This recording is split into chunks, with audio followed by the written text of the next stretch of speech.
welcome back to another episode of the What Was That podcast. I'm Jazzy. And I'm Addi. We have a lot of new subscribers here who may not know how we met. We work together. Yeah, our desks are about as close together as we are now. Yeah. So close together. Never apart. Never. Okay. Ooh. Somebody get it on Broadway. Really good. Do you want to go to karaoke again? I do, actually, but I don't want to get drunk. No Mexican candy shots. No shots in general. No I don't shots think at I'll all. ever take a shot again. I mean, I took a shot last night. Literally last night. I was like, yeah, me either. I took 4 last night. No, I probably will not take any, shots again. Yeah. Yeah. For a long time. Mm-hmm. I can't say ever, because I'll probably do some on my wedding day. As you bachelorette party. As you do. Yeah. It's a special occasion. Yeah, our desks are about as close together as we are now. Oh, that's so cute for us. I do spend the majority of my day bothering Addison, and I honestly can't help it. I am a workplace distraction. Yeah, but it keeps the day interesting. But not as interesting as some of these stories. Scary work stories. Scary workplace. Story 1. Never.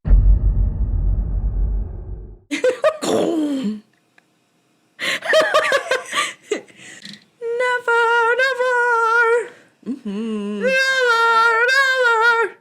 Okay. Okay. Story 1. Long haul truckers. What's the creepiest / most paranormal thing you've seen? Blah, blah, blah, blah, blah. It's like the Pink Panther. He's like, I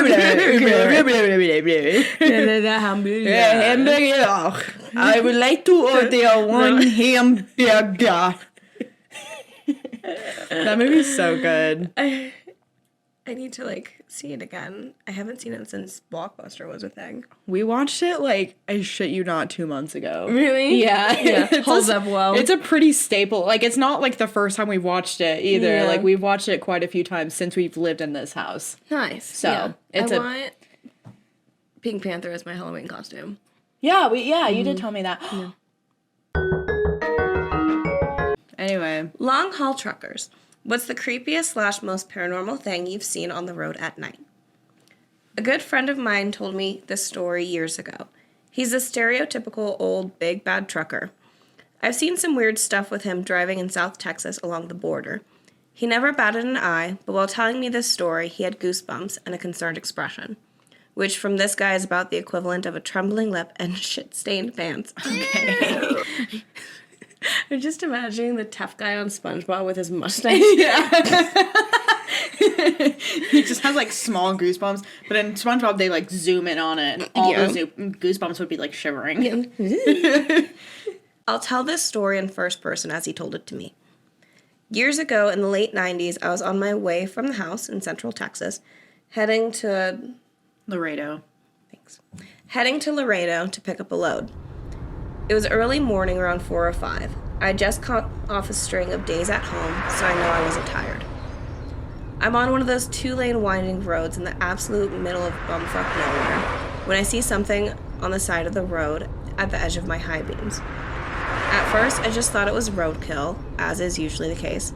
As I get closer, I see that it's roadkill, and there's something crouching over the deer carcass. I remember thinking that either this guy's taking the antlers as a trophy or he's fucking sick. As I got closer, I can now see that the guy's eating the fucking deer. He's pulling chunks of meat from the stomach and bringing them up to his face. Oh,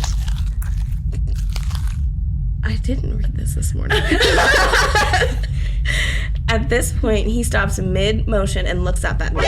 Not at my truck, but at me. He/it stands up. That's when I see that it's huge, brown, and covered in hair. I remember thinking at this point, oh fuck. This thing standing on the tiny shoulders looking at me. By this point, maybe 3 seconds have passed, and I'm about to get to the point in the road where he's standing at. I didn't even think of stopping. In fact, I'm starting to lay on it and get the hell out of there. As I'm passing it, it's looking at me again, not the truck. It's looking through the driver's windshield at me. He obviously has the intelligence to know that there's a driver in there and knows where I'm sitting. As I start to pass him, I see its head above an old needle-nosed Pete. Okay, I'll just say that. I don't know what it means. As I start to pass him, I can still see its head over the hood of an old needle-nosed Pete. Oh, it's an old truck. Wow, look at that being in parentheses. Asking you shall receive. This thing is fucking giant. I remember seeing what looked like human intelligence in his eyes, and it scared the shit out of me. TLDR, Bigfoot, maybe? Eating a deer on the side of the road. Ew. Ew, story 2. Okay, because, I mean, I don't know. What the fuck is that? Yeah, what? It had to be either a monster or a really disturbed person. Like, Did you watch Extreme Cube Honors? yes. There's a guy who, maybe it wasn't Extreme, it was like Extreme Cheapskates or something Yes. like that. Where he's like, oh yeah, roadkill, bada boom, bada bing. Slice it up. I'm like, what if this guy was like, why wait? Let me eat some of it now. Ugh, but see, okay. He's like, it's basically like deer tartare. No, okay.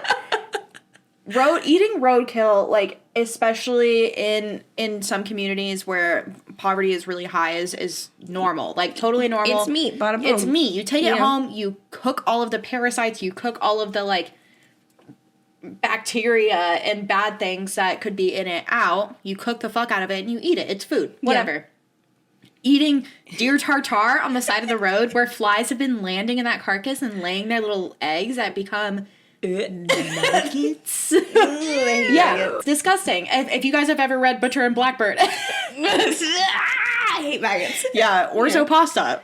Is it pasta? Is orzo? Orzo, yeah, it's pasta. pasta. It's Okay. a rice-shaped pasta. Yeah, so... You know, I haven't had orzo since I read that book, and I used to eat it a lot, and I think it's my subconscious being like, Yeah, anything that's grab like a different noodle. maggot shaped. Any other noodle. Yeah, especially, I mean, it's so hard for me to like eat anything like rice or anything from a restaurant because there's weevils that get into rice and flour. Oh. You know what those are? I've seen a weevil. Yeah. But I didn't think about that. Yeah, they get in. That's why you're supposed to like put your flour like either in an airtight container or like I keep mine in the freezer because it keeps weevils away. But yeah, like rice is the same way. If you leave it out, it can get weevils. And so whenever I eat rice from restaurants, it makes me like feel weird. There's extra protein in there. And now I'm definitely not going to eat it. Because that's all I'm going to hear in my head now. No, this is disgusting. And if it's a monster, ew. Super gross. Super gross. You should not be a monster Also anymore. Dangerous. You should take your dinner and not eat it on the side of the road because you might get hit by a car. Do you remember that Bigfoot book that I told you about? Yes, Yeah. I do. Yeah. So it's hard for me to be like, yeah, this is Bigfoot because the Bigfoot in those books are mammoths. Like they're huge. And I feel like this thing is probably big. Maybe it's a baby Bigfoot. Maybe Are there it's a baby baby- Bigfoots? I imagine they don't just like come out as like fully formed Bigfoot, so there's got to be a baby version. Okay, here's a question. So, smut aside. Okay, removing the smut out of our brains. Try to do that. Extract. Oh my god! You know what I just realized? Those beams have the wood says February 24th, 2005. Anyway, sorry. Wow. Do you think that Bigfoots like out in the wild do the dirty and like that's have the Bigfoot calls that people hear. That's actually what that is. Oh, really? Yeah, they're. Are you being like getting serious or I'm totally kidding. I don't fucking know. Yeah, because I do wonder, like, all the monsters out there, so, because there's so many of them, how do they become those monsters? Like, do they Yeah. do the deed, and that's how they... I imagine it's like the salmon run, where all the Bigfoot follow a river and they converge in one one lake. area. Yeah, and they all just go crazy for a little Bigfoot bit. orgy. A Bigfoot, a borgy. Yeah. There's something pokey in my sleeve, that's why I'm messing with it. Yeah, a borgy, if you will. They all meet up and have a big hairy fuck fest. Us removing the smut from our mind. Clearly. No, but it's a genuine thought, because like, how do monsters stay populated? Well, there's that one movie about Wendigos. I think this might be what it's called. I don't know if I'm remembering this movie correctly now that I'm thinking about it. Cool. I'm not. Okay. Yeah. Are you thinking about there's, like, antlers? Maybe antlers. Because how they become. They become it after they're like. That's bitten. what I'm thinking of. Yeah. Yeah, or like they like get infected or like attacked and then they become one. Yeah. Yeah. So maybe that. Yeah, kind of like vampire adjacent. Kicked by a Bigfoot. Kicked? Yeah. Mm-hmm. The foot contact will then make your feet really big. I would think more like if they like touch you and their like hair gets on you, it just kind of like spreads. You know how like a mole like will get a little bit of hair on it? Yeah. It's like that one point of contact just like sprouts a little lump of hair and you're like, oh, that's weird. I didn't used to have hair there. And then like every day you get hairier and hairier until one day you're like Cousin It. Just running through the forest. Just hair shimmying everywhere, and then you're over by a carcass eating a deer on the side of the road, but nobody can tell that it's you because it's just a full length of hair. What a nightmare, because I have curly hair. What a nightmare to detangle if all of me is hair. It'd be so matted. Yeah. Like, I'd be like, all right, give me the, you know how like dogs get the, they're like butts shaved so they don't get poop on them? Yeah. I'd be like, we need to give me the... You gotta trim Clean it up right the above bits. my butt. Yeah. My sister got a hair mat one time so bad that they had to buzz her hair off. Oh my God. Yeah, because she like wouldn't brush her hair. So, That'll do it. Yeah, she had to get like really short hair. Dang. Yeah. Yeah. I would look like my brother with short hair. Yeah. No, brother. I've heard a lot of like scary trucker stories. Like there's a lot out there on Reddit and also just people on TikTok and stuff posting that a lot of scary stuff happens. And I will say a lot of the scary stuff that they do see typically is of people, like actual scary people. Yeah. But there are some scary stories about supernatural stuff too. Yeah, just a bit unexplained. Yeah. But I feel like the people's stories are scarier than the paranormal and the unexplained. Yeah, people's stories I feel like are always scarier because it's, you know that it's real. Like last night when we were in the haunted house, the only part that I got even like remotely scared at was we went into this room right before the end of the first leg of the haunted house and it was full of fog. Like, literally the entire room was full of fog, and it was one big strobe light that lit up the whole room, and there was, like, a big cage in the middle with a woman inside, and, like, you could not see anything in this room besides, like, and the strobe light was slow, too, so it was, like... Ooh, spooky. Like, it was, like, very slow, so you could not see anything besides, like, your hand right in front of your face because of how foggy it was. And they were, like, not directing anybody, so I could not see where I was going. And I was, like, I did not know how to get out of the room. So I was, like, feeling along the wall the whole time. And I was like, no, it's not that way. No, it's not that way. Yeah. And I have asthma. So I was like, I'm going to die. Yeah. Like, I can't get out of this room. I can't see. I can't breathe right now. Like, I'm choking. And so I was, like, starting to panic a little bit trying to get out. And then finally I found, like, the door that, like, pushed out to get outside.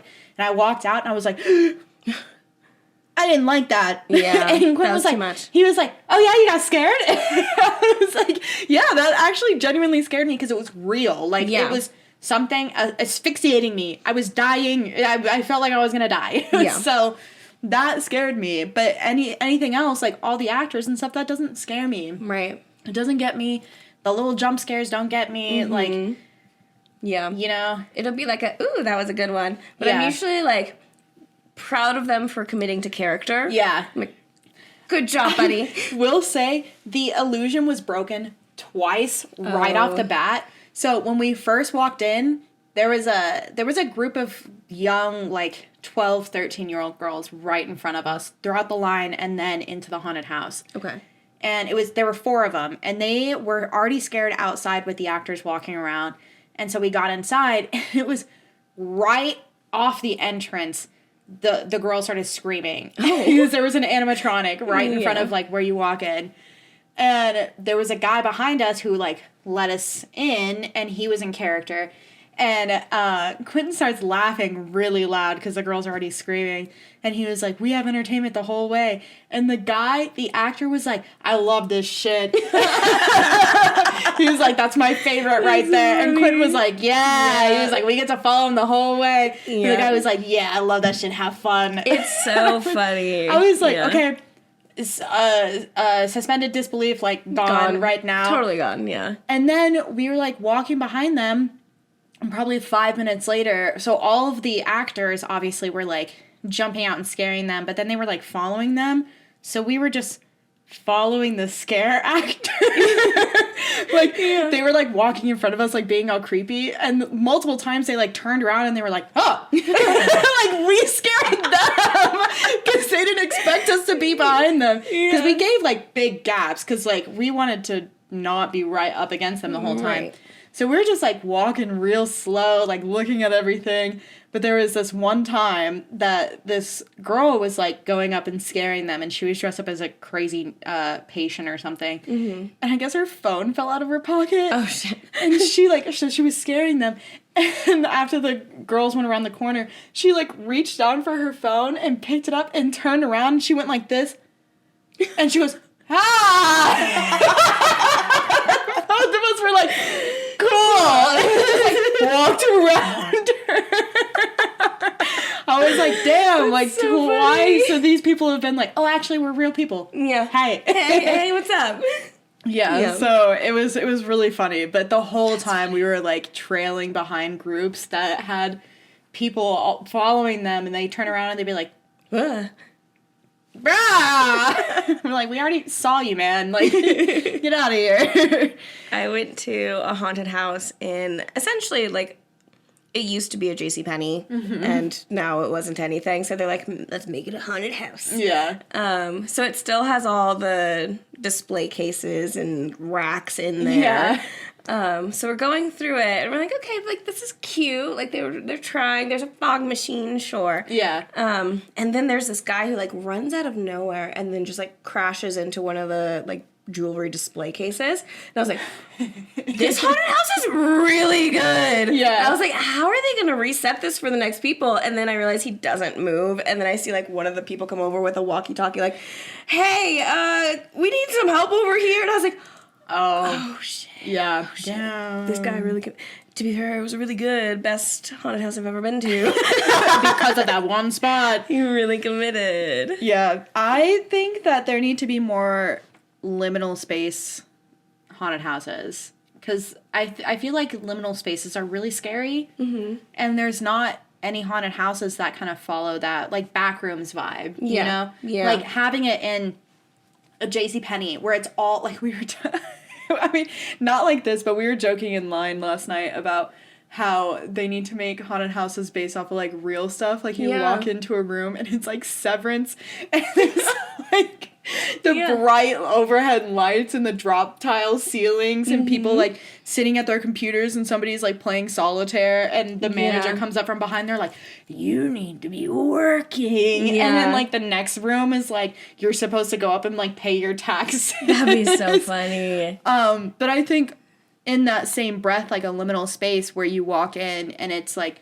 a vast room with, like, drop tiles and, like, fluorescent lights and, like, nothing, but there's no doors, and, like, the one door leads into another room that's just like it. I think I think that would be really cool. Yeah. Yeah, like, if they took that JCPenney's, literally just made it a JCPenney's. Yeah. And then made that itself creepy. Yeah. I think like you're locked right. into in a JCPenney that's been abandoned. That's scary. Yeah. Like I don't need another hillbilly podunk farm with radioactive people. Like I don't need another insane asylum hospital. Like I've been through that. Give me an IKEA. I'm locked in.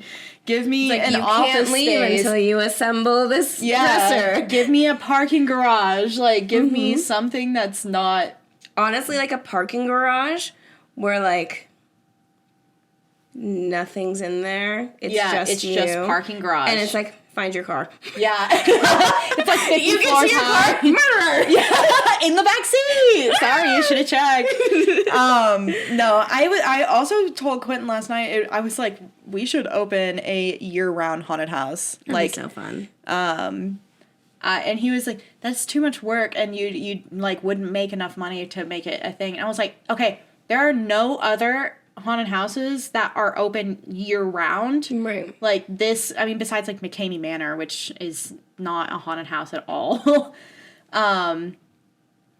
You sure? Do you know what McCamey Manor is? Oh, McCamey Manor. I was like, do you know what it is? Yeah. It's that guy who has a haunted house. It's not a haunted house. It is literally like he takes a person in and tortures them for hours. You've told me about this. Yeah. And it has nothing to do with very the house. strange. Yeah. But I think I'm like it would be one of the only places people are like always talking about how they want to go to haunted houses all year. The people yearn for them. I yearn for them. I'm like I would keep myself in business. Yeah. So if you could only imagine, and if you made it affordable, like okay, imagine, so right now, haunted houses are like, trademarking this, bitch. Patent pending. Haunted houses right now, they charge like $50 plus a ticket. Yeah. Right? So imagine you have a year or full year-long haunted house. You may be closed like Monday, Tuesdays. So that way the people who work there have a day off. I have some days off, you know? Mm-hmm. You close Monday, Tuesdays. You're open Wednesday through Sunday. Yeah. You charge $20 a ticket. Yeah. You'd outmarket every other fucking haunted house in your area. Absolutely. On top of that, you make so much money. Your production value is like through the roof. Mm-hmm. You're providing like Halloween Horror Nights effects all year round. So you have people all over the globe coming to your haunted house. Yeah, you should have an escape room option and like a little bar / coffee shop. Yep. Mm-hmm. Yep. Trademark. Sorry. TM, patent pending. Story 2.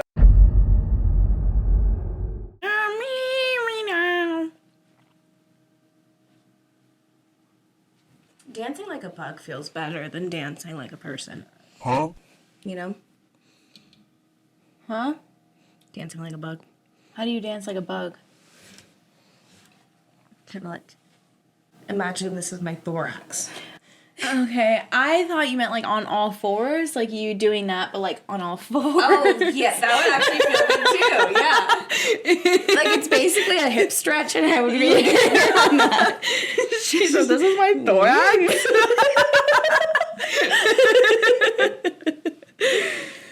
Okay, story 2.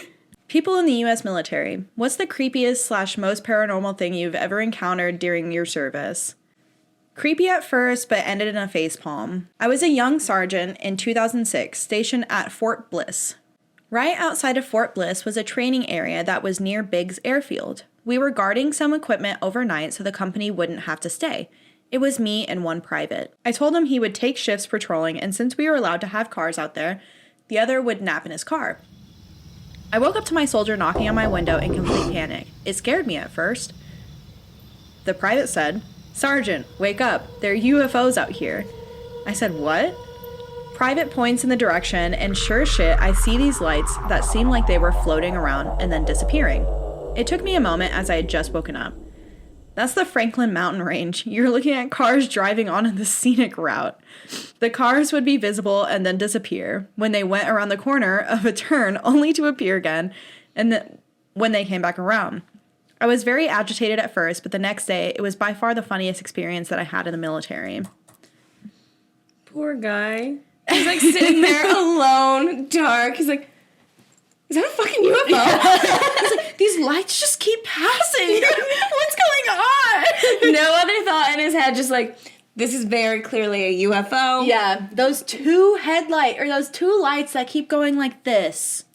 Yeah. That's a UFO, right? Yeah. See, I would think eyeballs if it was like two spooky. lights like that. Yeah, Yeah. it would be. But my thing, I'm like, how did he not see the red tail lights? I don't know. Yeah, you know? That's a good question. He's got blindness, UFO blindness. I think he may have been abducted at some point. He's like, I knew they were going to come back for me. Oh, yeah, the trauma's just there. He's like, I got probed one too many times. They're back! Dude, it's wild to me how many people long to be probed.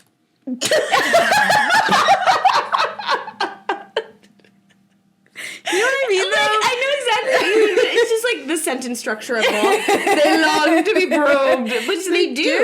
It's a deep, intense longing. There is literally a whole, like, fetish involving being probed and canoodled by aliens. Not like, to yuck someone's yum, but I do not have that desire. No. That is not... Jasmine and I have seen the egg dispenser toys. Yeah. It makes me feel very uncomfortable, but I'm so happy for you if you're using them. I want to know if any of our listeners do use them. Do you use them? And can if so, email us. What does it look like? What is that? Because I don't understand.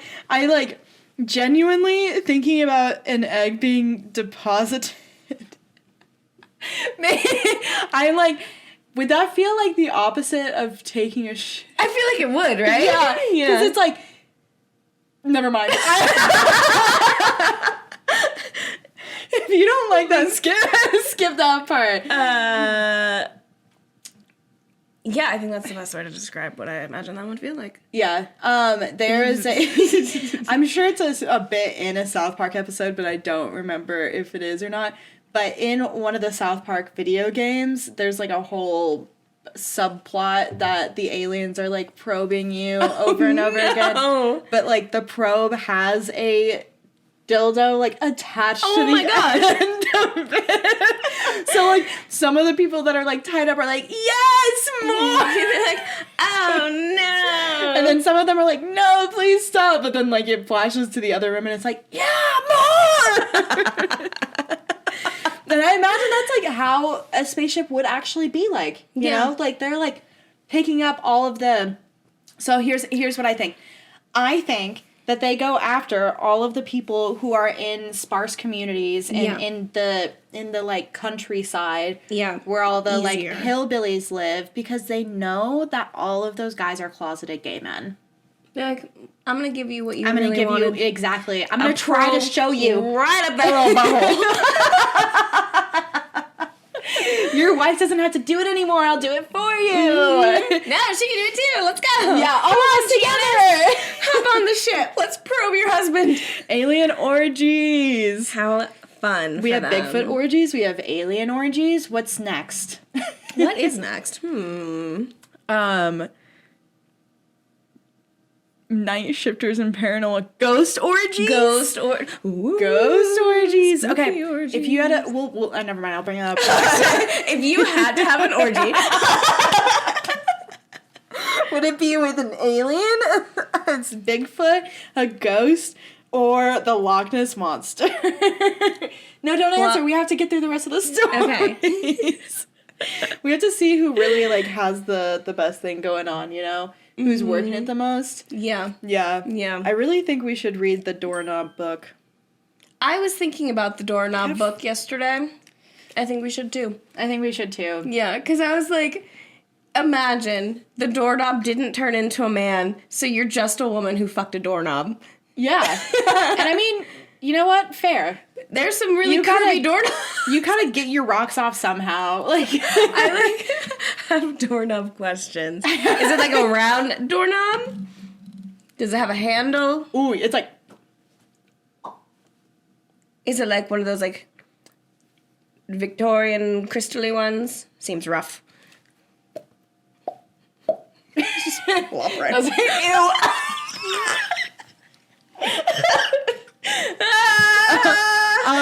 I'm gonna say something. Oh, have you seen? Sorry, this episode's really sexual for no reason. Have you seen the ads on TikTok? And I really hope you have, because I hope I'm not gonna out myself right now.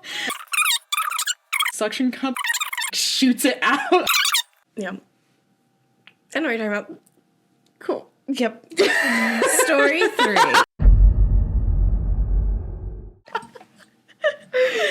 Okay. So why is our audience men talks about masturbating, getting sucked and fucked, by a doorknob? Yeah. And they're like, I never knew she liked doorknobs like that. I can be a doorknob. I am a doorknob because I'm stupid. I'm just so fucking dumb.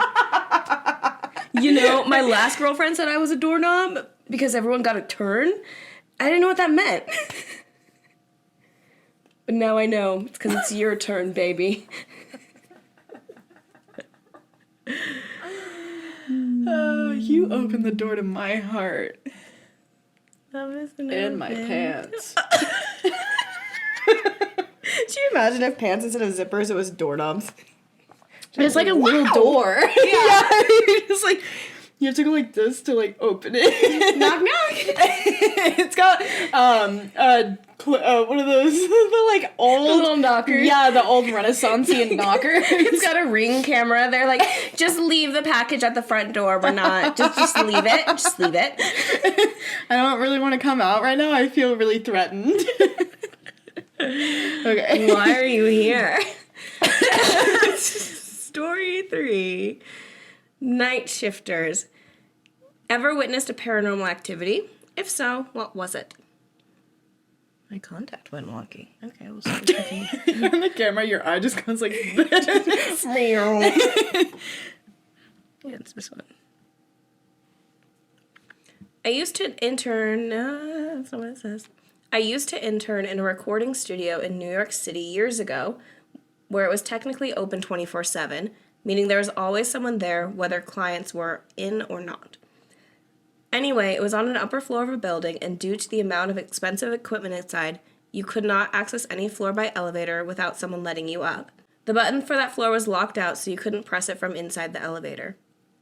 There was a camera at the front entrance downstairs, another elevator entrance, and one inside of the elevator, all of which could be viewed from the front desk of the studio, so that when people arrived, you buzz them in, wait until you saw them enter the elevator, and you would have to push the button for the studio floor to bring the elevator up. I don't know what I read. You got it. But it was words. They are basically saying there's no button inside the elevator. Yeah. They have to like let them. I feel like they could have just said that. Yeah. that would have been an easier way to say that. But I was like, are you trying to say? They can't let themselves up. Yeah. Well, anyway, one of the nights while I was working the overnight shift, it was just me and another dude doing some cleaning, maintenance, etc. When we hear the elevator starting to run, probably at like 3:30 in the morning. The whole building is all offices, so there's really nobody in the building past 6 p.m. besides us. So we thought it was a bit strange. The other guy looks at the camera and there's nothing at all. No one in the elevator either. So although it's weird, we figure someone just must still be in the building and called it from a different floor. It made sense until all of a sudden, we see it stop at our floor, and we hear the door ding. We're both in the lobby about 15 feet away from the elevator, and we give each other the hardest what the fuck stare ever. I can't explain how much I didn't want those doors to open. We stare at it like a deer in the headlights, completely motionless as the doors open. Nobody is there, no one pushed the button, nothing. We both keep staring, completely still and silent, and it becomes really fucking creepy as the time goes on and the doors don't shut, as if something is standing in the doorway blocking the sensor. The doors usually close after 5 seconds or so, but we stared at it for a good 20-30 seconds before they closed and the elevator returned back to the lobby. We stared for a bit longer and simultaneously looked at each other, saying, "What the fuck, dude?" The next day, we asked a couple of other guys about it, and one of the guys said the same thing happened to him in the middle of the night when he was by himself, and he almost shit himself. Maybe there's a logical explanation for it, elevator malfunction, but it was really damn freaky, since the place is generally kind of creepy at night, and there have been some other weird things. I imagine it's like the ghost of a dead studio recording artist, and they were like, all right, back to the grind. They like let themselves up, and they open the elevator, and they're like, I'm back, baby! And all of the security guards are just like, and he's just standing in the elevator, he's like, what? Wait, do I have someone in my face? Yeah, do you guys not want me here? Like, what's going on? Mm-hmm. What, can you guys not see me? You know what? Fuck this place. I'm going somewhere else. And, like, gets back in the elevator. I knew you weren't shit. I have another artist, recording studio down the line anyway, so. Yeah. That's funny. Yeah, that's funny. That was a pretty That's funny pretty joke. good. That was pretty good joke. I like that. I'm going to be thinking about that later, being like, yeah, that's what it was. like That's that. what it was. Yeah. I mean, that's what I would do if I was a ghost recording artist. yeah. Just be like, what's up, rise and grind, ladies and gentlemen. It's 3 a.m. It's where I get my most creative hour. You know, the juices are flowing. It's the witching hour, and I wouldn't know that because I'm a ghost. There was whenever I worked at theme parks, so I worked at the Six Flags. I guess I can say this because I don't work there anymore, but I worked at the Six Flags in New Jersey, which is like the largest Six Flags in the country. Whoa. Because of the square footage or whatever, because they have like a safari thing. But I was friends with a few of the security guards who worked night shifts, and one of them told me that they all like have the same experiences with this ghost, because there's a story of this girl who like walked into the pond and died. I was trying to think of the nicest way to say that. Anyway, she walked into the pond, she died. Okay. Oopsie. But there's a ghost there. Yeah. So there's a few different ghost things there. But this one is the one that they all, like, collectively have seen. Yeah. But they see her walking through the park in a dress in the middle of the night. Weird. And then walk into the pond. And they've all seen it. And so they just call her the Lady of the Lake. Yeah. Yeah. But, yeah, so that I always thought was freaky. The other thing was there was this huge tragedy that happened in either the late 70s or the early 80s where they used to have this, like, haunted house attraction up at the front. And a lot of the walls were made of polyurethane. Okay. Were coated with polyurethane, which, if you don't know, is extremely flammable. And it was just a series of unfortunate events, basically, where they had accidentally locked one of the fire exits and, like, it was, like, chained shut. A bunch of kids, unfortunately, passed from a fire that started. Obviously, with me foreshadowing the flammable polyurethane coated walls. That's how we know you're a good storyteller. Exactly. Foreshadowing. Yeah, foreshadowing. But yeah, a bunch of kids unfortunately died. And so one of the other things that people talk about hearing is kids laughing over in the front of the park, because that's where the haunted house used to be, was towards the front of the park. Gotcha. So some of the security guards would talk about how they heard laughing in the front of the park. Don't like that. Yeah, but super, super creepy stuff working as a night guard. I don't think I could do it.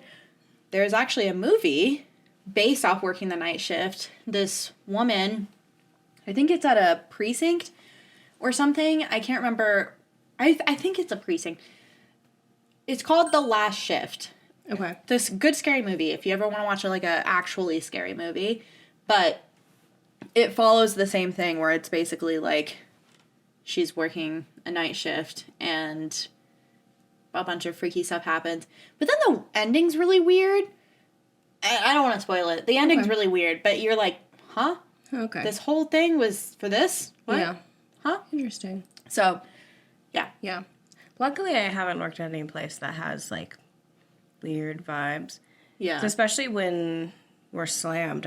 I've just stayed overnight before. Yeah. It's just me in the office.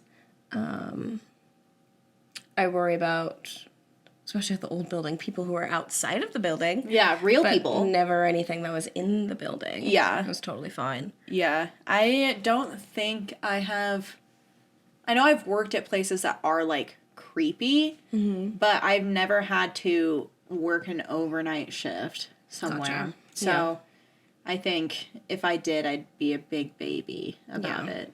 I've worked wee into the morning. Like, I've worked, when I worked really, really crazy hours, I would sometimes work from, like, 7 a.m. until, like, 3 in the morning the next day. Gotcha. And and I'd have to be there, but I was always with other people. So I was never, like, by myself and got really spooked or anything, because I was always with other people. Yeah. But, yeah, I'm trying to think. I did do a stint when I had my first ever office job. I worked for a gas company, and I would get to the office at like 4 in the morning, and I was always the first person in the office. But it never really was, and I feel like I kind of did this to myself, because I would go in and I'd leave all the lights off. Yeah. So, but I never really was like super scared, because I kept doing it. You know, I would go into the office early in the morning.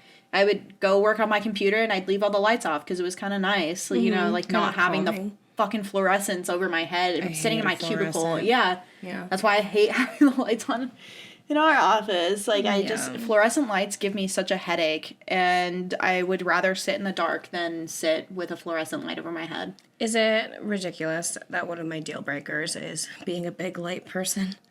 Oh, no. I agree. 100%. If I was with somebody that wanted the big light, I couldn't do it. No, because we never have big lights on. No, like, I have so many lamps for a reason. Yeah.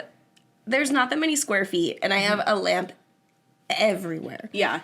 The only big lights that we leave on are usually, like, when we're leaving, and we leave lights on for the animals. And even then, it's only the lights that have the warm light bulbs, like the Edison bulbs that we have in the main room, like, we'll leave that one on. Yeah. Because it doesn't feel like a big light. Like, it's really, really soft lighting. It's not in your face. It's warm. It's much more flattering, too. It's glowy. Yeah. Yeah. But I'm definitely a lamp person only. We'll never, no big lights. No. Story 4. Nurses and doctors of Reddit, what's your weirdest, scariest paranormal stories that took place at work? There's probably some medical explanation for this, but still the weirdest thing I've seen as a nurse so far. We had a very robust, confused old lady on our floor. Her room was in front of the nurse's station so we could keep an eye on her. And we had one of our nurse's aides as a sitter too. She was always fighting, kicking, trying to get out of bed, very restless and agitated, as some patients I've had before can get before death. One day, we were called into the room as her heart rate was going down and she laid still with her eyes open. It was 30, 20, then it flatlined. We checked for a pulse and didn't find any. She was a DNR, so we didn't attempt to resuscitate. We closed her eyes, prepared for the body bag, and called the family. The sitter remains in there to start getting the body ready. Less than 10 minutes later, she calls us back in. The old lady is at it again, hitting, kicking, trying to get out of the bed. She came back to life. Honestly, we found the situation hilarious and still have never seen any patient come back like that on their own. I think she made it out of the hospital, too.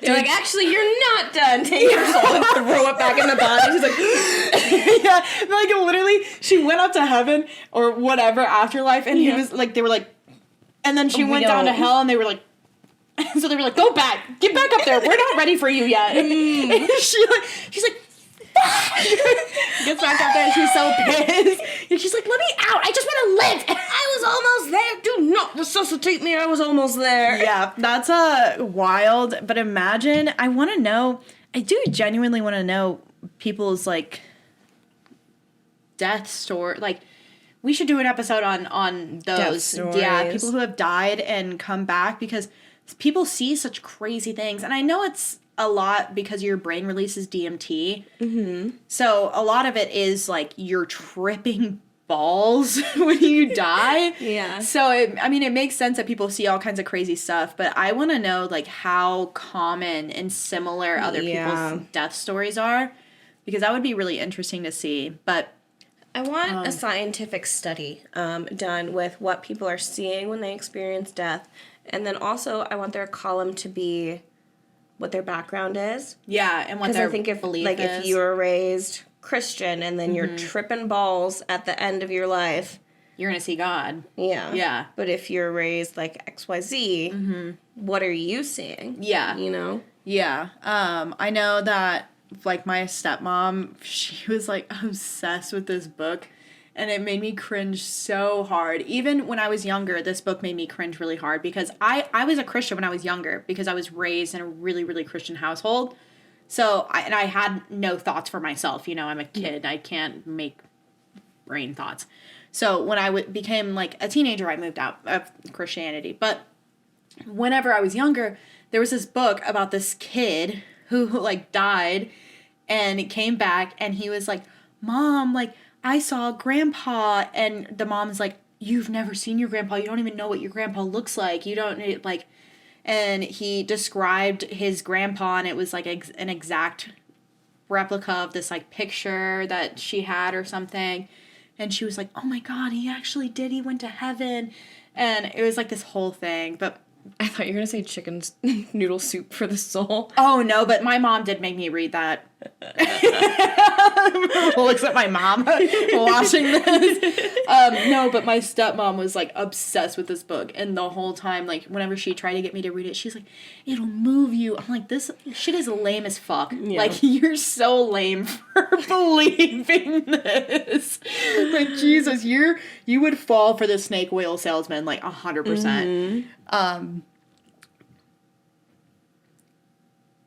But do you have any thoughts on what you, or like who you would have been in a past life? I have sometimes, but I don't know, like, I don't know who I would have been, but I know that I have lived, because I've always been told, like, I have an old soul. Since I was little, like, people have told me that I have an old soul. Yeah. So I know that I have to have had lived many lives before this one, but I have no idea what I could have been. I feel like I definitely was a man at some point. I think I was a man in my past life. Yeah. I think I lived in, like, Kansas or someplace like that. I played football. I died tragically, I'm pretty sure, based on my extreme love for Boys of Summer. Okay. There's no reason I should like that song that much. Gotcha. But all of this to say, my Nana believes that in her past life, she died on a submarine. See, I've always thought about that and again, I don't know, like, how I lived, but I think in one or multiple of my past lives, I've died in a car crash by either going into a lake, like a body of water, or going off the side of a mountain. Whoa. So, yep. Scary. Yeah. So, because I have dreams about those two things all the time. I can't stand driving in the mountains, because I always am like, when we drive close to the edge, it freaks me out. So I definitely feel like that could have been something in my past life, but I don't know. I would be interested to talk to somebody that could tell me what happened in my past life. Yeah. So I don't know if I don't think the palm reader that we had was probably the most accurate person, maybe. Yeah, I think. But she's like, you've had a lot of past lives and you were mostly a man. Me complaining about having men followers. Me, a secret man. Yeah, I feel like my crystal reader, she definitely was, like, very generic with all of her answers, so I can definitely, I don't know, like, some of them I believe are actual, like, sidekicks, and some of them I don't. Some of them I'm like, no. This is just, Yeah. This story does remind me, because they said that there was, like, a sitter. Have you seen,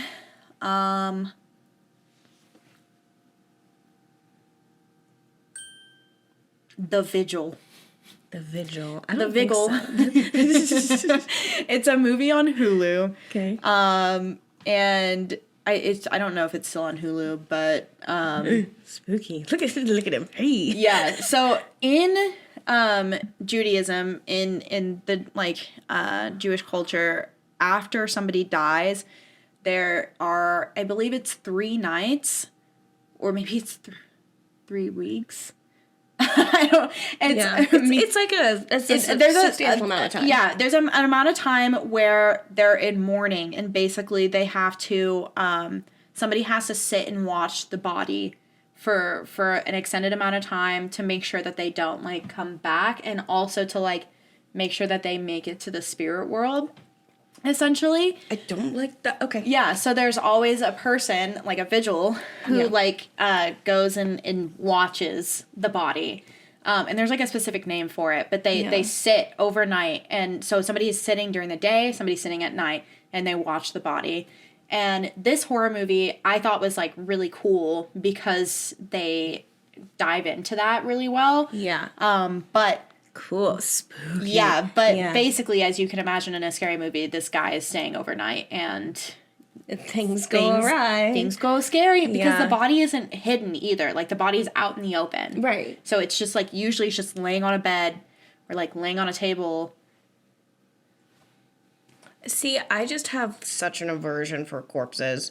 As one does. I just don't really enjoy that. I could never be charged with a crime that is murder because I wouldn't do it because I don't like bodies. Yeah. So even just like the baseline of this, I was like, I would be freaked out anyway. Throw in some paranormal. Sorry, Grandma, your soul's gonna have to rest somewhere because I'm out of here. Yeah, I'm not doing it. I can't. No.